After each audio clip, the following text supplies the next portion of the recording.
എല്ലാവർക്കും news first മലയാളത്തിന്റെ പുതിയൊരു വീഡിയോയിലേക്ക് സ്വാഗതം. ക്രിക്കറ്റ് വാർത്തകൾ ആദ്യമേ അറിയാൻ ഈ ചാനൽ മറക്കാതെ സബ്സ്ക്രൈബ് ചെയ്യുക. മാഞ്ചസ്റ്ററിൽ നടന്ന നാലാമത്തെ ഇന്ത്യ-ഇംഗ്ലണ്ട് മത്സരം തോൽവിയുടെ മരണമണി മുഴങ്ങിയെന്ന് കരുതിയവിടെയാണ് ഇന്ത്യൻ സിംഹങ്ങൾ ഗർജിച്ചത്. ക്രിക്കറ്റ് ലോകത്തെ തന്നെ ഒരു അവിശ്വസനീയ തിരിച്ചുവരവിന്റെ കഥയായിരുന്നു ഈ മത്സരം. ആദ്യ ഇന്നിംഗ്സിൽ ഇന്ത്യ പിന്നിൽ പോയതിനു ശേഷം സെക്കൻഡ് ഇന്നിംഗ്സ് 2-0 എന്ന നിലയിൽ തുടങ്ങിയപ്പോൾ എല്ലാവരും ഏറെക്കുറെ തോൽവി ഉറപ്പിച്ചിരുന്നു. എന്നാൽ കളിയുടെ അവസാനത്തിൽ മത്സരം സമനിലയിൽ പിരിഞ്ഞപ്പോൾ അത് ഇന്ത്യക്ക് ഒരു വിജയതുല്യ മുഹൂർത്തം തന്നെയായിരുന്നു.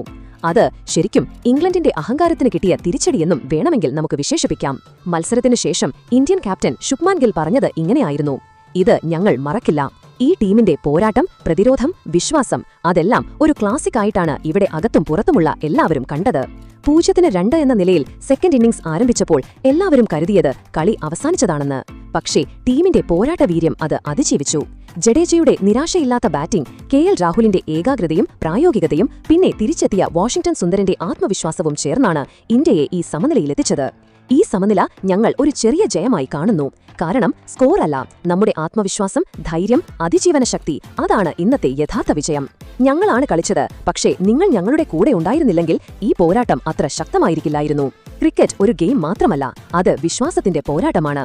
നമ്മുടെ ക്ഷമ, വിശ്വാസം, ആത്മസമർപ്പണം എല്ലാം ഒരുമിച്ച് ചേർന്നതുകൊണ്ടാണ് ഈ സമനില നേടാൻ കഴിഞ്ഞത്.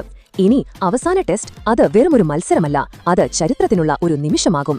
ഞങ്ങൾ ഒരിക്കലും പിൻവാങ്ങില്ല. അവസാന ടെസ്റ്റിനായി തയ്യാറായിക്കൊള്ളൂ. അതീവ ശക്തിയോടെ, അതീവ ആത്മവിശ്വാസത്തോടെ ഇന്ത്യ തിരിച്ചുവരുമെന്നും ഗിൽ വ്യക്തമാക്കി. മാത്രമല്ല, ശേഷം പന്തിന്റെ പരിക്കിനെ പറ്റിയും ഗിൽ തുറന്നു പറഞ്ഞു. അതിങ്ങനെയായിരുന്നു: ഋഷഭ് പന്തിന്റെ പരിക്ക് ഞങ്ങൾക്ക് വലിയൊരു തിരിച്ചടിയാണ്. അവൻ വെറുമൊരു വിക്കറ്റ് കീപ്പർ ബാറ്റ്സ്മാൻ മാത്രമല്ല, ഞങ്ങളുടെ ഡ്രസ്സിംഗ് റൂമിലെ ഊർജ്ജവും ധൈര്യവുമാണ്. അവന്റെ അഭാവം നികത്തുക എന്നത് എളുപ്പമുള്ള കാര്യമല്ല, പ്രത്യേകിച്ച് പരമ്പരയുടെ വിധി നിർണ്ണയിക്കുന്ന ഒരു ഫൈനൽ മത്സരത്തിൽ. പക്ഷേ പ്രതിസന്ധികളെ ഞങ്ങൾ ഭയക്കുന്നില്ല. ഈ നിർണായക മത്സരത്തിൽ പന്തിന്റെ സ്ഥാനത്തേക്ക് വരുന്നത് സഞ്ജു സാംസൺ ആണ്.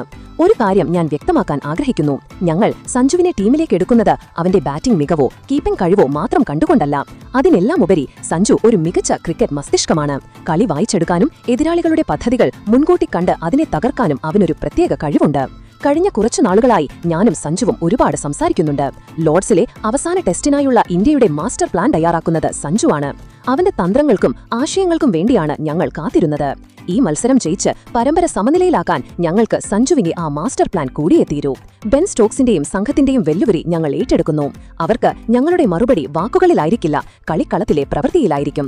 സഞ്ജുവിന്റെ തന്ത്രങ്ങളും ടീമിന്റെ അടങ്ങാത്ത പോരാട്ടവീര്യവും ഒന്നിക്കുമ്പോൾ ലോർഡ്സിലെ ചരിത്രം ഞങ്ങൾ തിരുത്തിയെഴുതും, ഗിൽ കൂട്ടിച്ചേർത്തു. മാഞ്ചസ്റ്ററിലെ ആ ടെസ്റ്റ് മൈതാനത്തിലുണ്ടായത് ഒരു ടെസ്റ്റ് മാച്ചും മാത്രമല്ല, അതൊരു ഇതിഹാസിക തിരിച്ചുവരവ് കൂടിയായിരുന്നു.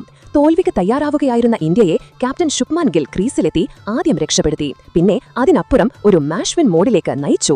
മാനസികമായോ ശാരീരികമായോ തളരാതെ എങ്ങനെ വീണ്ടും എഴുന്നേറ്റ് നിൽക്കാമെന്നതിന്റെ ഉജ്ജ്വല ഉദാഹരണമാണ് ഈ മത്സരം.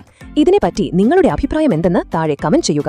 അപ്പോൾ ഇതുപോലത്തെ കൂടുതൽ ക്രിക്കറ്റ് വാർത്തകൾക്കായി ഈ ചാനൽ മറക്കാതെ സബ്സ്ക്രൈബ് ചെയ്യുക.